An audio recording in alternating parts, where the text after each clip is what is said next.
ഒരുപാട് കാര്യങ്ങൾ നമ്മൾ ചെയ്യാൻ പറയുന്നുണ്ട്. അതിൻ്റെ കൂട്ടത്തിൽ ചെയ്തു കൂടാത്തൊരു 5 കാര്യങ്ങളാണ് പറയുന്നത്. അതിൽ ഒന്നെന്ന് പറഞ്ഞു കഴിഞ്ഞാൽ നമുക്ക് വളരെ വളരെ നിസ്സാരമായിട്ട് തോന്നും, നമ്മൾ ആരും ഇതിനൊരു ശ്രദ്ധയും കൊടുക്കുന്നില്ല. നമ്മുടെ എല്ലാവരുടെയും വീട്ടിൽ എന്ന് പറഞ്ഞാൽ ഒരു 95% ആൾക്കാരുടെയും വീട്ടിൽ ഇത്തരത്തിലുള്ള സാധനങ്ങൾ ഉണ്ട്.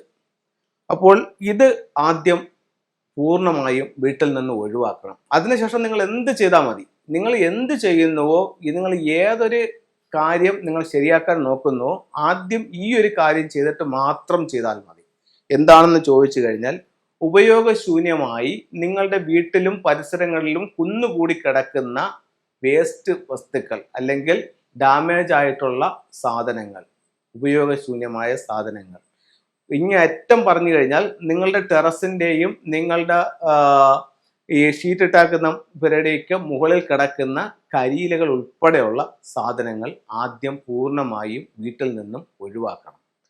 ഞാൻ ഈ അടുത്ത സമയത്ത് തൃശ്ശൂർ ഒരു വീട് കൺസൾട്ട് ചെയ്യാനായിട്ട് പോയി. വീട് കൺസൾട്ട് ചെയ്യാനായിട്ട് പോയപ്പോഴത്തേക്കെന്ന് പറഞ്ഞു കഴിഞ്ഞാൽ ആ വീട്ടിൽ 2 നിലകളായിട്ട് ഒരു 10-16 റൂമുകളുണ്ട്. അത് ഓരോ റൂമുകൾ നമുക്ക് അറിയത്തില്ല. ഒരു റൂം കെട്ടി അതിൻ്റെ കൂടെ ചേർത്ത് അടുത്തൊരു റൂം കെട്ടി അതിൻ്റെ കൂടെ ചേർന്ന് അടുത്ത റൂം കെട്ടി അങ്ങനെയാണ് വീട് ചെയ്ത് വെച്ചിരിക്കുന്നത്. ഒരു പ്ലാനോ കാര്യങ്ങളോ ഒന്നുമില്ല. വീടിൻ്റെ 4 മൂലയുമില്ല. കഴിഞ്ഞ ഒരു 10-20 വർഷമായിട്ട് അത്രയും നെഗറ്റീവായിട്ടുള്ള സാധനങ്ങൾ. ഇപ്പൊ ഞാനിത് ഒരു വീടിന്റെ കുറ്റം വേറൊരു വീട്ടിൽ പറയുന്നതല്ല. ഇത് നിങ്ങൾ ഈ തെറ്റ് ചെയ്യാതിരിക്കാനും നിങ്ങളുടെ ആരുടെയെങ്കിലും വീട്ടിൽ ഇത് ഉണ്ടെങ്കിൽ അത് പൂർണ്ണമായും മാറ്റാനും വേണ്ടി പറയുന്നതാണ്. ഇപ്പൊ അറിഞ്ഞുകൂടാതെയാണ് അവരത് ചെയ്തിരിക്കുന്നത്. അവർക്ക് ഞാനത് പറഞ്ഞു കൊടുത്തപ്പോൾ അത് അവർ ക്ലീൻ ചെയ്യാനായിട്ട് തയ്യാറായി. അപ്പം നിങ്ങൾക്ക് ഇത് ഒരുപക്ഷെ അറിയാം, പക്ഷെ ഞാൻ ഇത്രയും വർഷങ്ങളായിട്ട് ഇത് ചെയ്യുന്നു, അവിടെ നമ്മളെ പ്രോഗ്രാം കാണുന്നുണ്ട്, പക്ഷെ അവരത് ഇതുവരെ കാര്യമായിട്ട് എടുത്തിട്ടില്ല. നമുക്ക് പല റൂമുകളിലും കയറാൻ പറ്റത്തില്ല. കാരണം പല റൂമുകളും തുറന്നിട്ട് വർഷങ്ങളായതുകൊണ്ട് അതിനകത്ത് കിടക്കുന്ന സാധനങ്ങൾ എന്ന് പറഞ്ഞു കഴിഞ്ഞാൽ 10-50 വർഷം പഴക്കമുള്ള സാധനങ്ങൾ, ഒരു ഉപയോഗമില്ലാത്ത സാധനങ്ങൾ ആ രീതിയിൽ അവിടെ കിടക്കുന്നുണ്ട്. അപ്പോൾ അത് ഞാൻ ഇപ്പോൾ ഇത് പറഞ്ഞതിൻ്റെ കൂട്ടത്തിൽ ഞാനത് ഓർത്തപ്പോൾ അത് പറഞ്ഞതേ ഉള്ളൂ, അല്ലാതെ ഒരു വീടിനെ പറ്റി ഞാനത് മോശമായി പറഞ്ഞതല്ല. അപ്പോൾ ഇത്തരത്തിലുള്ള വീടുകൾ ഉണ്ട്, ഇനിയും ഇഷ്ടംപോലെ വീടുകൾ കാണും. അത്തരം വീടുകൾ ഉണ്ടെങ്കിൽ, നിങ്ങളിത് കേൾക്കുന്നവരുടെ ആരുടെയെങ്കിലും വീടുകളുണ്ടെങ്കിൽ നിങ്ങളത് കംപ്ലീറ്റ് മാറ്റുക തന്നെ വേണം. അല്ലാതെ നമ്മൾ എന്ത് ചെയ്തിട്ടും യാതൊരു കാര്യവുമില്ല. അപ്പോൾ നമ്മുടെ വീട്ടിൽ ഉള്ള ഉപയോഗശൂന്യമായ വസ്തുക്കൾ ഓരോ റൂമിലും നമ്മൾ കയറിയിട്ട് നമ്മൾ നോക്കുക, നമുക്ക് ഇനി ഈ സാധനം വേണം. അപ്പോൾ നമ്മൾ ഇരിക്കട്ടെ, നാളെ എന്തെങ്കിലും ഒരു പ്രയോജനം വരും, അല്ലെങ്കിൽ ഒരു അത്യാവശ്യം വന്നാലോ എന്നൊക്കെ പറഞ്ഞിട്ട് നമ്മൾ പല സാധനങ്ങളും വെച്ചിട്ടുണ്ട്. അതൊന്നും നമ്മുടെ ജീവിതത്തിൽ ഇനി ഉപയോഗം വരുന്നതല്ല. നിങ്ങൾ തന്നെ ശ്രദ്ധിച്ചോളൂ. നിങ്ങൾ എന്തെല്ലാം സാധനങ്ങൾ എടുത്ത് എത്ര വർഷമായി സൂക്ഷിച്ച് വെച്ചിട്ട് അവസാനം ഇനി അത് വേണ്ടാന്ന് പറഞ്ഞ് നിങ്ങൾ എടുത്ത് കളഞ്ഞിട്ടുണ്ട്. ആ സൂക്ഷിച്ച് അത്രയും വർഷത്തെ അതിൻ്റെ നെഗറ്റീവായിട്ടുള്ള ഫലങ്ങളെല്ലാം നിങ്ങൾ സ്വീകരിച്ചിരിക്കുകയല്ലേ ചെയ്തിരിക്കുന്നത്. അപ്പോൾ അങ്ങനെയുള്ള സകല സാധനങ്ങൾ നിങ്ങൾ മാറ്റുക. നിങ്ങൾ മാറ്റി വീട് പൂർണ്ണമായും വൃത്തിയാക്കുക. ഞാൻ ഈ പറഞ്ഞതുപോലെ പല വീടിൻ്റെയും ടെറസിൻ്റെ മണ്ടയിൽ വർഷങ്ങളായിട്ട് മാവലയും പ്ലാവലയും മറ്റുള്ള ഇലകളും എല്ലാം വീണ് അഴുകി ജീർണിച്ച് ഒരു വല്ലാത്ത അവസ്ഥയിൽ കിടപ്പുണ്ട്. അതെല്ലാം നിങ്ങൾ ഒഴിവാക്കി വീടിൻ്റെ അകവും പുറവും, അതേ കണക്ക് തന്നെ വീടിൻ്റെ 4 ഭാഗത്തുമുള്ള ഒരുപാട് ആക്രി സാധനങ്ങൾ, ഇപ്പോൾ പഴയ മേശ, അല്ലെങ്കിൽ വർഷങ്ങളായിട്ട് ഉപയോഗിക്കാത്ത സൈക്കിള്, അതല്ലെങ്കിൽ ബൈക്കുകൾ, ഒരുപാട് വീടുകളിൽ ബൈക്കുകൾ ഇരിപ്പുണ്ട്. ഇനി ബൈക്ക് ശരിയാക്കാൻ പറ്റുമോ? ഇല്ല. ഇനി ബൈക്ക് കൊണ്ട് ഉപയോഗം ഉണ്ടോ? ഇല്ല. ഇനി എന്തിനാ വെച്ചാക്കുന്നത്? അറിയില്ല. പക്ഷെ ആ ബൈക്ക് ഞാൻ പണ്ട് ഉപയോഗിച്ചിരുന്ന ബൈക്കാണ്, ഇതാണെന്നും പറഞ്ഞിട്ട് അവർ ഇപ്പോഴും വെച്ചേക്കണം. ആ ബൈക്ക് കളയാൻ അവർക്കൊരു വിഷമം. പക്ഷെ ആ ബൈക്ക് കൊണ്ട് അവർക്കോ മറ്റൊരാൾക്കോ ഇനി യാതൊരു പ്രയോജനവുമില്ല. കാരണം അത്രയ്ക്ക് ആ ബൈക്ക് നശിച്ചിട്ടുണ്ട്. പക്ഷെ അവർ കൊടുക്കത്തില്ല. അപ്പോൾ അത്തരത്തിലുള്ള സകല സാധനങ്ങളും നിങ്ങൾ വീട്ടിൽ നിന്ന് ഒഴിവാക്കി വീടിനെ പൂർണ്ണമായും വൃത്തിയാക്കണം. അകവും പുറവും എല്ലാം വൃത്തിയാക്കണം. വൃത്തിയാക്കിയതിന് ശേഷം ആണ് നിങ്ങൾ കാര്യങ്ങൾ ചെയ്യേണ്ടത്. അപ്പോൾ നമ്മൾ ആദ്യം ചെയ്യരുതാത്ത തെറ്റുകൾ ഒന്നെന്ന് പറയുന്ന ഉപയോഗശൂന്യമായ വസ്തുക്കൾ വീട്ടിൽ കുന്നുകൂടി ഇടരുത്. അപ്പോഴപ്പോൾ അത് വൃത്തിയാക്കി വീടും പരിസരവും ശുദ്ധിയാക്കുക. രണ്ടാമത്തത്, നമ്മൾ വീട് പണിയുമ്പോൾ നിങ്ങളുടെ വീടിൻ്റെ പുറത്തിറങ്ങി നോക്കുക. നിങ്ങളുടെ പ്രധാന ഡോറ് കന്നിമൂല ഭാഗത്ത് വന്നിട്ടുണ്ടോ? നിങ്ങളുടെ വീടിൻ്റെ കന്നിമൂല ഭാഗത്ത് ഒരു ഗേറ്റ് വന്നിട്ടുണ്ടോ?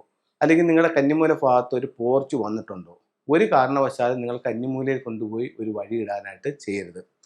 ഒരു വീട് കൺസൾട്ട് ചെയ്യാനായിട്ട് പോയ സമയത്തെന്ന് പറഞ്ഞു കഴിഞ്ഞാൽ അതിൻ്റെ തെക്ക് പടിഞ്ഞാറ് ഭാഗത്ത് അവരൊരു വഴി ഇട്ടിരിക്കുന്നു. ആ തെക്ക് പടിഞ്ഞാറ് ഭാഗത്ത് വഴിയിട്ട് അടുത്ത 6 മാസത്തിനകത്ത് വെച്ച് തന്നെ ഒരുപാട് സാമ്പത്തികം അവരുടെ കയ്യിൽ നിന്ന് നഷ്ടപ്പെട്ടു പോയി.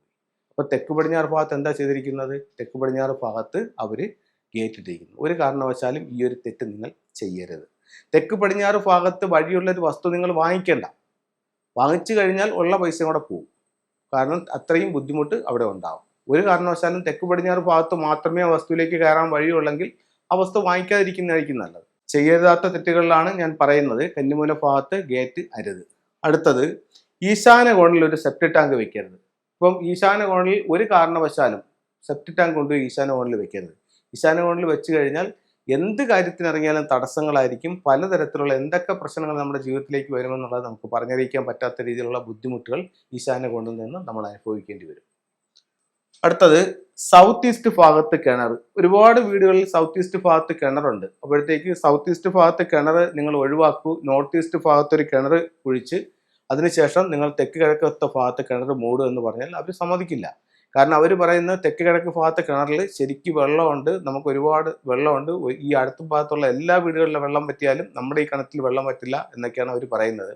പക്ഷേ അത് അസ്ഥാനത്തുള്ളൊരു കിണറായതുകൊണ്ടാണ് അത് അത്രയും വെള്ളം വരുന്നത്. അസ്ഥാനത്തുള്ള എന്ത് കാര്യങ്ങളായാലും അത് നമുക്ക് അധിക ഫലം തരുന്നതായിരിക്കും. അപ്പം ആ തെക്ക് കിഴക്ക് ഭാഗത്ത് ഒരു കാരണവശാലും വേറെ എങ്ങും വെള്ളം കണ്ടില്ല എന്നും പറഞ്ഞ് നിങ്ങൾ തെക്ക് കിഴക്ക് ഭാഗത്ത് കൊണ്ടുപോയി കിണർ കുഴിക്കരുത്. അടുത്തത്, സ്ക്വയർ ഷേപ്പിൽ നഷ്ടപ്പെടുത്തിക്കൊണ്ടിട്ടുള്ള ഒരു നിർമ്മിതിയും പാടില്ല. അത് ഞാൻ ഈ അടുത്ത സമയത്ത് ഒരു പ്രോഗ്രാം ചെയ്തു, അതിൽ ഞാൻ അത് പറഞ്ഞിട്ടുണ്ടായിരുന്നു. ഞാൻ ജസ്റ്റ് ഒന്ന് പറയാം.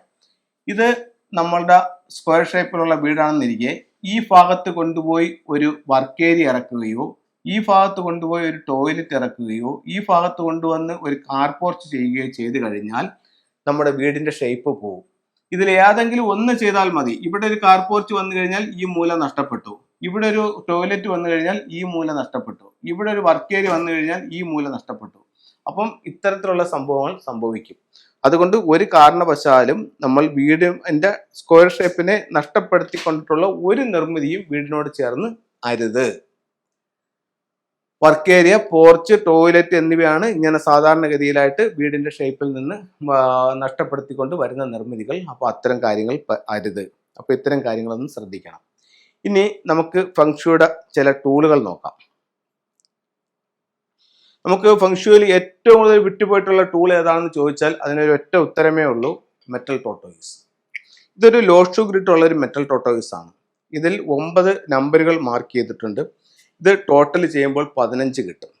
ഒരു ഹാമ രണ്ടായിട്ട് ഓപ്പൺ ചെയ്ത് ഒരു വൈറ്റ് പേപ്പർ സ്ക്വയറായിട്ട് കട്ട് ചെയ്ത് റെഡ് ഇങ്ക് വെച്ചിട്ട് നമ്മൾ ഏറ്റവും അധികം ആഗ്രഹിച്ച് നിൽക്കുന്ന ഒരു കാര്യം ഇത്ര നാളിനകത്ത് വെച്ച് സാധിച്ചതിന് യൂണിവേഴ്സലിനോട് നന്ദി പറഞ്ഞുകൊണ്ട് ഇതിനകത്ത് എഴുതി നിങ്ങളുടെ വീടിൻ്റെ സ്വീകരണ മുറിയുടെ വടക്ക് ഭാഗത്തോ നിങ്ങളുടെ ബെഡ്റൂമിൻ്റെ വടക്ക് ഭാഗത്തോ സൂക്ഷിച്ചാൽ എത്രയും പെട്ടെന്ന് ആ കാര്യം സാധിക്കുമെന്ന് ഫെങ്ഷുയിൽ പറയുന്നുണ്ട്.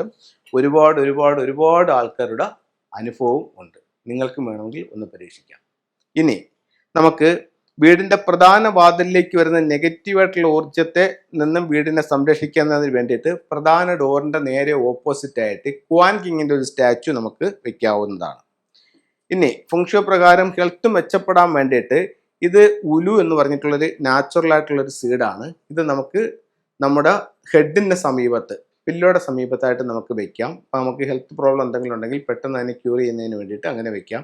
അതല്ലെന്നുണ്ടെങ്കിൽ നമുക്ക് എന്ത് ചെയ്യാം, നമ്മുടെ സ്വീകരണ മുറിയുടെ ഈസ്റ്റ് ഭാഗത്ത് ഇതിനെ ഹാങ് ചെയ്യാം.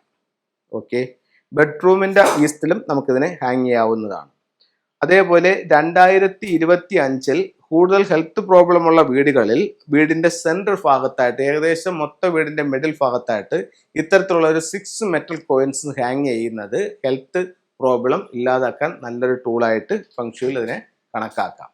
അപ്പോൾ ഇത്തരത്തിലുള്ള ഓരോ ടൂളുകളും നിങ്ങളുടെ ജീവിതത്തിൽ വലിയ വിജയങ്ങൾ ഉണ്ടാക്കി തരട്ടെ എന്ന് പ്രാർത്ഥിച്ചുകൊണ്ട് നിർത്തുന്നു. നന്ദി, നമസ്തേ.